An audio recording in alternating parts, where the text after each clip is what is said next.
Hello everyone, welcome back on our channel Divyashri physics.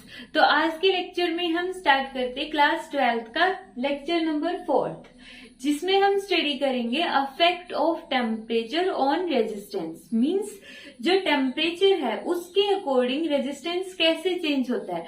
अगर temperature बढ़ेगा तो रेजिस्टेंस बढ़ेगा या फिर घटेगा या सेम रहेगा। तो ये सारे इफेक्ट को हम आज स्टडी करेंगे। तो सबसे पहले तो हम ये देखते हैं कि जो रेजिस्टेंस होता है उसका फॉर्मूला क्या होता है। रेजिस्टेंस का ये फॉर्मूला हम अपने प्रीवियस लेक्चर में स्टडी कर चुके हैं कि रेजिस्टेंस किसके इक्वल होता है, M L divide by N E square A tau. ठीक है, अब यहाँ पर ये देखते हैं कि जो रेजिस्टेंस हो गया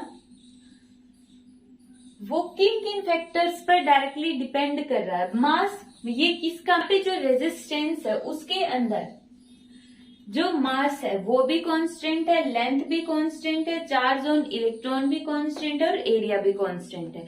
ये सारी टर्म्स तो चेंज होगी नहीं टेम्परेचर के चेंज होने से। क्यों? क्योंकि जो वायर हमने ली है वो क्या हो गई, फिक्स हो गई। वायर को चेंज नहीं कर रही है। वायर को चेंज नहीं करेंगे तो लेंथ भी चेंज नहीं होगी और एरिया भी चेंज नहीं होगा। अब वायर के अंदर मूव क्या कर रहा है, इलेक्ट्रॉन्स। तो ना तो इलेक्ट्रॉन का चार्ज चेंज होगा ना ही इलेक्ट्रॉन का मास चेंज होगा। तो यहाँ पे चेंज कौन से फैक्टर होंगे, एक तो एन और एक टाउ। एन क्या होगा, नंबर ऑफ इलेक्ट्रॉन्स, और टाउ क्या होगा, रिलैक्सेशन टाइम। अब आर इनवर्सली प्रोपोर्शनल है एन और इनवर्सली प्रोपोर्शनल है टाउ के। तो मीन्स ये दो फैक्टर्स हो गए जो चेंज होंगे जैसे ही टेम्परेचर चेंज होगा। तो अब हम देखते हैं, अगर हम बात करें कंडक्टर की,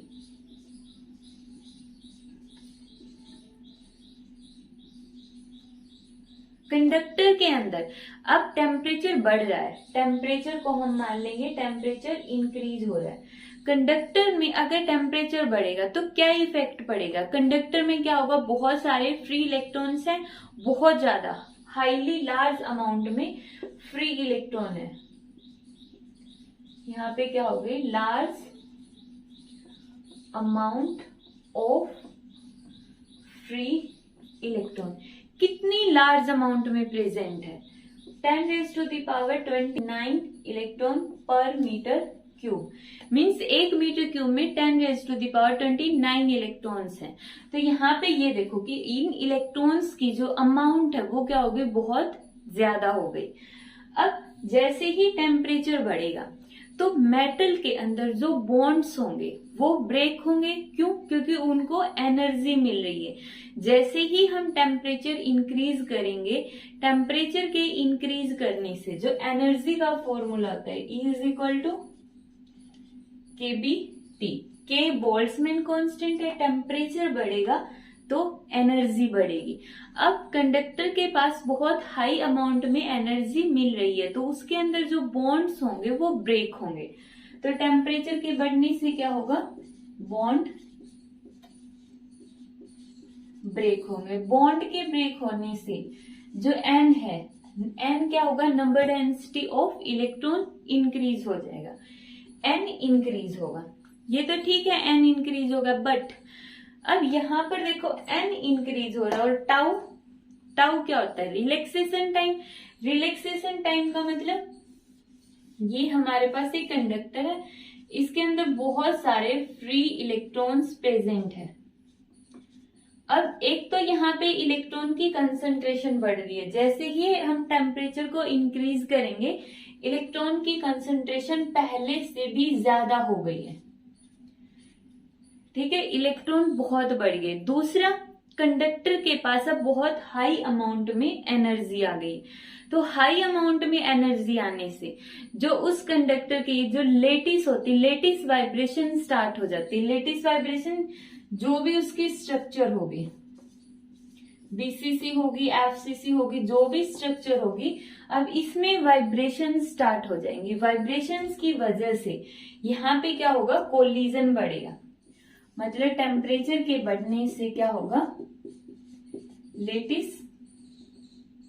लेटिस वाइब्रेशन इंक्रीज होगी। लेटिस वाइब्रेशन के इंक्रीज होने से क्या होगा, कोलिजन इंक्रीज होगा।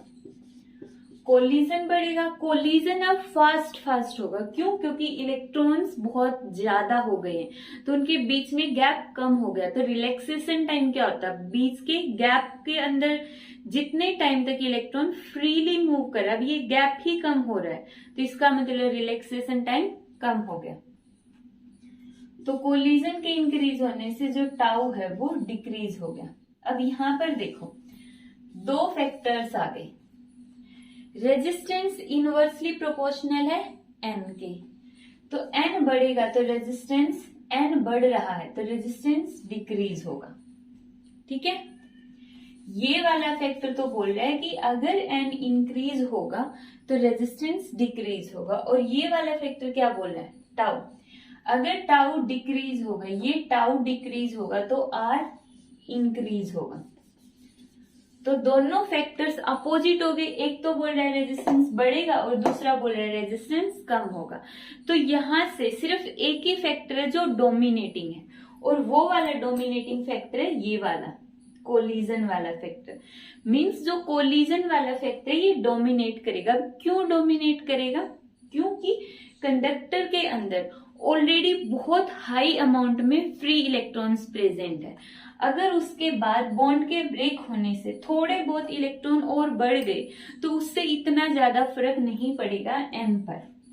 मतलब एन इंक्रीज भी हो रहा है, रेजिस्टेंस डिक्रीज भी हो रहा है, बट जितना ये वाला फैक्टर रेजिस्टेंस को कम कर रहा है उससे कहीं ज्यादा टाउ वाला फैक्टर रेजिस्टेंस को इंक्रीज कर रहा है।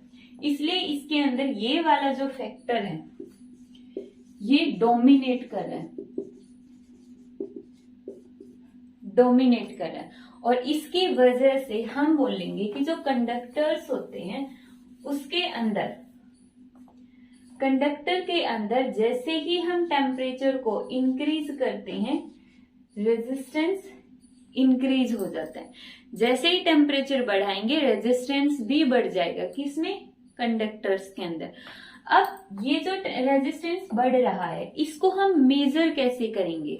तो मतलब कोई ना कोई तो फैक्टर ऐसा होगा कि अगर हम ये बोल दें कि टेम्परेचर 1 डिग्री सेल्सियस बढ़ गया तो रेजिस्टेंस कितने टाइम्स बढ़ेगा।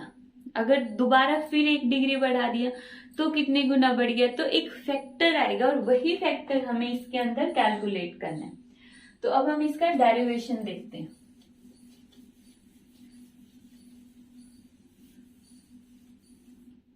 कंडक्टर्स के अंदर ही है ये, जरूरी नहीं कंडक्टर, वैसे तो सभी के अंदर होगा, कंडक्टर, इंसुलेटर, सेमीकंडक्टर। जो ये डेरिवेशन है वो सेम होगा। वो क्या है कि change in resistance directly proportional to original resistance.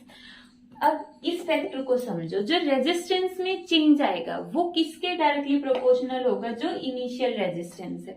अगर शुरू में रेजिस्टेंस बहुत कम है तो उसमें चेंज कितना आएगा? माइनर सा चेंज। मतलब अगर रेजिस्टेंस हम ले लेते 0.002 तो इसमें चेंज कितना होगा? मान लो 0.003 चेंज आ गया, तो ये वाला चेंज इसके अंदर इतना मायने नहीं रखता। और अगर रेजिस्टेंस हमारे पास पहले से ही कितना है 2000 ओम है और फिर उसके अंदर चेंज आ गया मान लो 200 ओम का, तो अब ये जो चेंज है वो भी बढ़ गया। तो अगर इनिशियल शुरू में जो रेजिस्टेंस की वैल्यू ले रहे हैं वो ज्यादा है तो उसमें चेंज भी ज्यादा आएगा। यही वाला फैक्टर ये बता रहा है। Next, change in resistance is directly proportional to change in temperature. Change in temperature का मतलब कितना हाई टेम्परेचर प्रोवाइड करें। अगर टेम्परेचर हम माइनर सा इंक्रीज करेंगे तो रेजिस्टेंस में कहां से चेंज आएगा? रेजिस्टेंस में चेंज भी माइनर सा आएगा। लेकिन अगर टेम्परेचर बहुत ज्यादा बढ़ा दिया हमने तो वहां पे जो रेजिस्टेंस में चेंज है वो भी क्या होगा? बहुत ज्यादा बड़ा होगा। तो इन दोनों फैक्टर्स को ज्वाइन कर दो, R0 delta T। Delta R proportionality symbol हटाएंगे तो यहां पर एक कांस्टेंट आएगा अल्फा। यहां पे जो अल्फा है इसको हम बोलेंगे प्रोपोर्शनैलिटी कांस्टेंट। प्रोपोर्शनैलिटी कांस्टेंट, और इसका दूसरा नाम होगा टेम्परेचर वेरिएशन कांस्टेंट। कांस्टेंट जो सबसे इंपॉर्टेंट ये वाला नाम है। अल्फा क्या होता है? Temperature variation constant. मतलब ये वो फैक्टर है जो ये बताएगा कि अगर टेम्परेचर इतना बढ़ रहा तो उसके साथ रेजिस्टेंस में इतना चेंज आएगा। फिर हमें बार बार कैलकुलेट करने की नीड नहीं होगी। 1 डिग्री बढ़ रहा है, हमें पता है इतना आ गया, दोबारा 1 डिग्री बढ़ेगा तो निकालने की जरूरत नहीं, हमारे पास अल्फा है, डायरेक्ट उसमें ऐड कर दो। अब फाइनल जो ये चेंज इन रेजिस्टेंस है, इसका मतलब क्या है? चेंज इन रेजिस्टेंस का मतलब final resistance minus initial resistance. Final RT मान लो और इनिशियल RT बड़ा ले लो। कोई जरूरी नहीं है बड़ा लेना, लेकिन हम यहाँ पे बड़ा ले रहे इसलिए हमने बड़ा ले लिया। अगर शुरू में स्मॉल t लेते तो यहाँ पर भी स्मॉल t ले सकते हैं, डेल्टा t। अब यहां से दो चीजें निकालनी। सबसे पहले हम अल्फा निकाल लेते हैं। अल्फा किसके इक्वल आएगा? RT minus R0। अल्फा निकालना तो ये वाला फैक्टर इसके डिवाइड में ले जाओ, T डेल्टा T। ये क्या हो गया? Change in resistance, change in resistance divide by original resistance multiply by change in temperature, change in temperature. अब ये वाला टॉपिक इंपॉर्टेंट है, वेरी वेरी इंपॉर्टेंट। इसके ऊपर बेस्ड न्यूमेरिकल्स भी आएंगे और कॉन्सेप्चुअल क्वेश्चंस भी और डेरिवेशन भी आ सकते हैं। अब यहां से देखो न्यूमेरिकल इस फॉर्मूले पर बेस्ड आएंगे।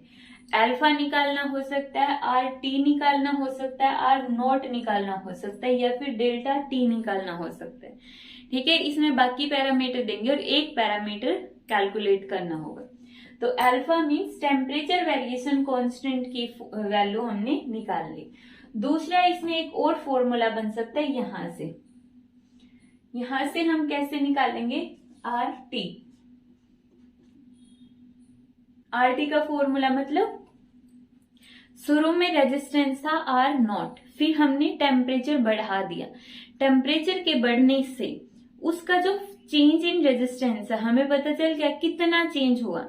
अब टोटल रेजिस्टेंस कितना हो गया, मतलब शुरू में हमारे पास मान लो 100 ओम रेजिस्टेंस था, फिर हम उसका टेम्परेचर बढ़ा रहे, कुछ टाइम बाद फिर उसका रेजिस्टेंस कितना हो जाएगा, वो जो फाइनल रेजिस्टेंस है वो निकालना है। तो R0 को राइट साइड में ले जाओ, R0 delta T। R0 common निकाल लो, 1 प्लस अल्फा डेल्टा T। ये आ गया हमारे पास फाइनल रेजिस्टेंस की वैल्यू। फाइनल रेजिस्टेंस निकाल सकते हैं और टेम्परेचर वेरिएशन कोफिशिएंट निकाल सकते हैं। अब हम इसका ग्राफ देखते हैं। अब ग्राफ चाहे रेजिस्टेंस का हो या रेजिस्टिविटी का हो, क्योंकि दोनों डायरेक्टली प्रोपोर्शनल है। Resistance directly proportional to resistivity, फॉर्मूले के अकॉर्डिंग तो यही है ना, R is equal to rho L A। तो अगर रेजिस्टेंस बढ़ रहा है तो रेजिस्टिविटी भी क्या होगी? बढ़ेगी। तो यहाँ पे चाहे R के लिए हो या रेजिस्टिविटी के लिए, ये हो गया टेम्परेचर। टेम्परेचर 0 से यहाँ पे इंक्रीज कर रहा है।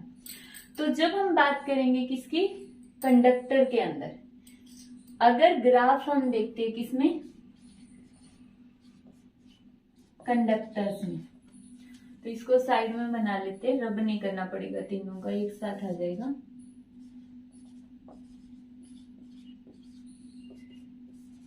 कंडक्टर के अंदर ग्राफ आएगा इस तरह से।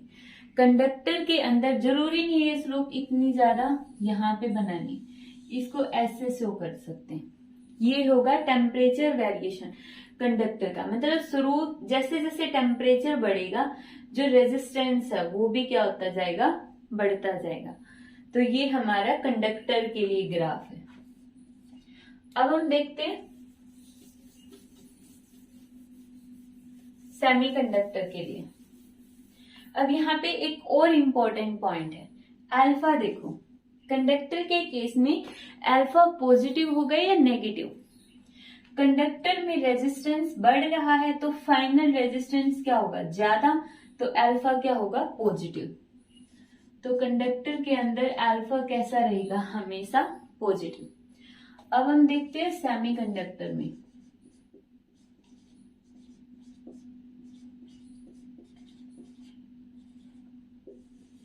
सेमीकंडक्टर के अंदर भी resistance inversely proportional to N और टाउ।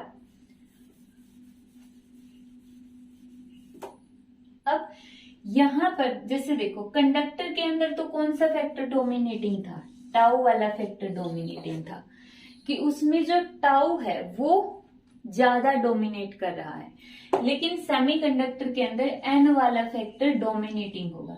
मींस टेम्परेचर के बढ़ने से नंबर ऑफ इलेक्ट्रॉन्स बढ़ेंगे और रेजिस्टेंस कम हो जाएगा। टेम्परेचर के बढ़ने से टाउ डिक्रीज होगा, रेजिस्टेंस इंक्रीज होगा। बट यहां पर ये वाला जो फैक्टर है वो डोमिनेट करेगा। डोमिनेट करेगा क्यों करेगा, क्योंकि जो सेमीकंडक्टर्स होते हैं रूम टेम्परेचर पर उसमें जो नंबर ऑफ इलेक्ट्रॉन्स है वो कम होते हैं। हमने सुना ना कि 0 डिग्री सेल्सियस पर सेमीकंडक्टर किसकी तरह बिहेव करते हैं, इंसुलेटर की तरह। लेकिन जैसे ही टेम्परेचर बढ़ाएंगे उसका रेजिस्टेंस भी बढ़ता जाएगा, उसकी कंडक्टिविटी बढ़ती जाएगी। जैसे जैसे हम टेम्परेचर बढ़ाएंगे वहां पे फ्री इलेक्ट्रॉन्स बढ़ेंगे और उसकी कंडक्टिविटी बढ़ती जाएगी। ठीक है, तो मतलब टेम्परेचर के बढ़ने से टाउ तो कम हो रहा है, लेकिन टाउ जितना कम हो रहा है उसके कंपैरिजन में कहीं ज्यादा नंबर ऑफ इलेक्ट्रॉन बढ़ रहे हैं। ये चीज जो भी हम ये एक्सप्लेनेशन देख रहे हैं वो सारी की सारी एक्सपेरिमेंटल है। मींस एक्सपेरिमेंट्स करके इनको ऑब्जर्व किया गया तब ये कंक्लूजन दिया है। तो यहाँ पे टेम्परेचर के बढ़ने से नंबर ऑफ इलेक्ट्रॉन्स बढ़ेंगे और रेजिस्टेंस कम हो जाएगा। तो ये वाला फैक्टर डोमिनेटिंग होगा। तो सेमीकंडक्टर के केस में ग्राफ आएगा आर या फिर रो के लिए। यहाँ पे क्या हो रहा है, घट रहा है, तो इस तरह से घट जाएगा। ये हो गया टेम्परेचर और ये किसके लिए है, सेमीकंडक्टर के लिए। अब सेमीकंडक्टर के अंदर रेजिस्टेंस क्या हो रहा है, घट रहा है। इसमें रेजिस्टेंस बढ़ रहा था, इसमें रेजिस्टेंस घट रहा है, तो इसमें अल्फा होगा नेगेटिव। क्यों, क्योंकि अल्फा का फॉर्मूला क्या था, final resistance minus initial resistance divide by initial और चेंज इन टेम्परेचर। तो यहाँ पे रेजिस्टेंस कम हो रहा है, कम हो रहा है तो मतलब फाइनल रेजिस्टेंस कम होगा और इनिशियल ज्यादा था, तो ये टर्म आ जाएगी नेगेटिव। तो इसलिए अल्फा हो गया नेगेटिव। तो सेकेंड ग्राफ। थर्ड हम देखते हैं फॉर अलॉयज। अलॉयज कौन कौन से, नाइक्रोम,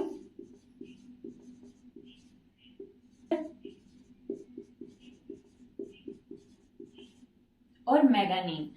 नाइक्रोम, कॉन्स्टेंटन और मैंगानीन, ये जो 3 नाइक्रोम होते हैं। क्रोम, अब जो नाइक्रोम वायर होता है, नाइक्रोम की हेल्प से हम जो हीटर की वायर्स होती है वो बनाते हैं। जो हीटर की वो स्पाइरल वाइंडिंग होती है वो किसकी बनाते हैं हम, नाइक्रोम की। नाइक्रोम में ये क्या, निकिल, क्रोमियम, मैग्नीज और आयरन। तो ये बहुत सारी मेटल्स का मिक्सचर है। और इसी तरह कॉन्स्टेंटन भी बहुत सारे मेटल्स का मिक्सचर होता है। तो इन एलॉयज के केस में सेम फैक्टर होगा। यहाँ पर भी टेम्परेचर इंक्रीज होगा, एन इंक्रीज होगा। जितना ज्यादा टेम्परेचर, नंबर ऑफ इलेक्ट्रॉन बढ़ गए, रेजिस्टेंस कम हो गया। टेम्परेचर के बढ़ने से रिलैक्सेशन टाइम कम होगा और रेजिस्टेंस इंक्रीज होगा। बट यहाँ पे एलॉयज के केस में हम क्या ऑब्जर्व करते हैं कि ये जो जितना ये डिक्रीज कर रहा है लगभग उतना ही ये इंक्रीज कर रहा है।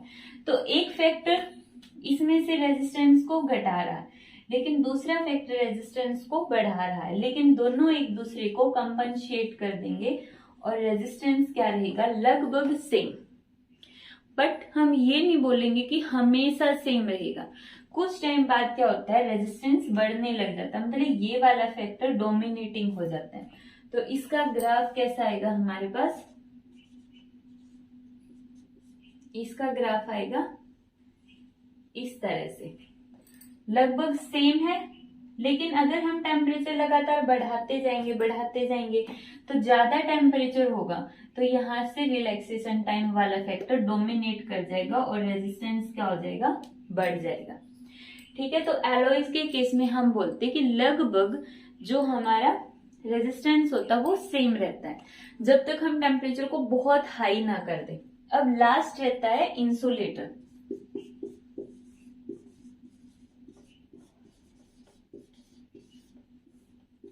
जो इंसुलेटर होता है उसकी एक्सप्लेनेशन यही वाली है। जो इंसुलेटर होगा उसके अंदर भी ये वाला फैक्टर डोमिनेटिंग होगा कि टेम्परेचर के बढ़ने से एन बढ़ेगा और रेजिस्टेंस डिक्रीज हो जाएगा। अब एन वाला फैक्टर कहाँ पर डोमिनेटिंग होता, कौन सा केस ऐसा जहां पे एन डोमिनेटिंग है, जहां पे शुरू में कोई करंट नहीं होता, जहां पे कोई फ्री इलेक्ट्रॉन है ही नहीं। अब जहां पे फ्री इलेक्ट्रॉन है ही नहीं, अगर वहां पे कुछ इलेक्ट्रॉन्स फ्री हो जाते हैं तो उसके लिए तो वो बहुत ज्यादा इंपॉर्टेंट हो गए ना, क्योंकि पहले तो वहां पे कुछ भी फ्री नहीं था और करंट जीरो था, लेकिन अब कुछ इलेक्ट्रॉन्स फ्री हो गए, करंट फ्लो करने लग गया। तो यहाँ पर हम क्या बोलेंगे, टेम्परेचर इंक्रीज होगा, एन इंक्रीज होगा, रेजिस्टेंस डिक्रीज होगा।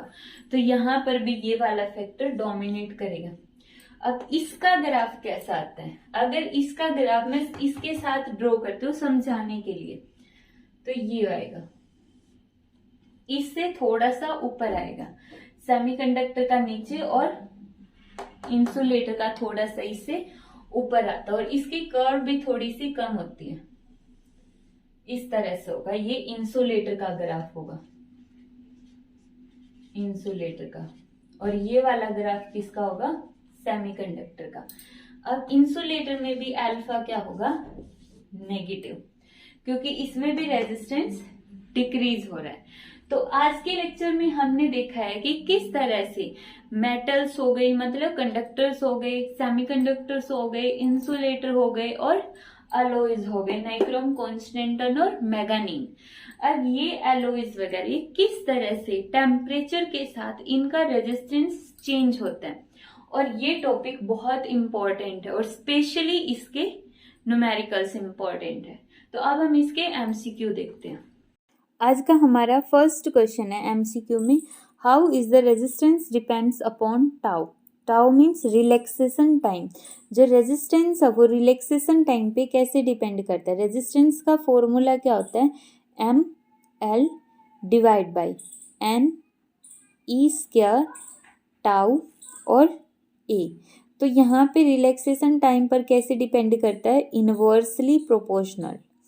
Next question, four alloys like manganin, eureka and constantan, the value of alpha is. Alpha की वैल्यू कैसी होगी, कॉन्स्टेंटन, यूरेका और मैंगानीन ये सभी के सभी एलॉय है और साथ में नाइक्रोम।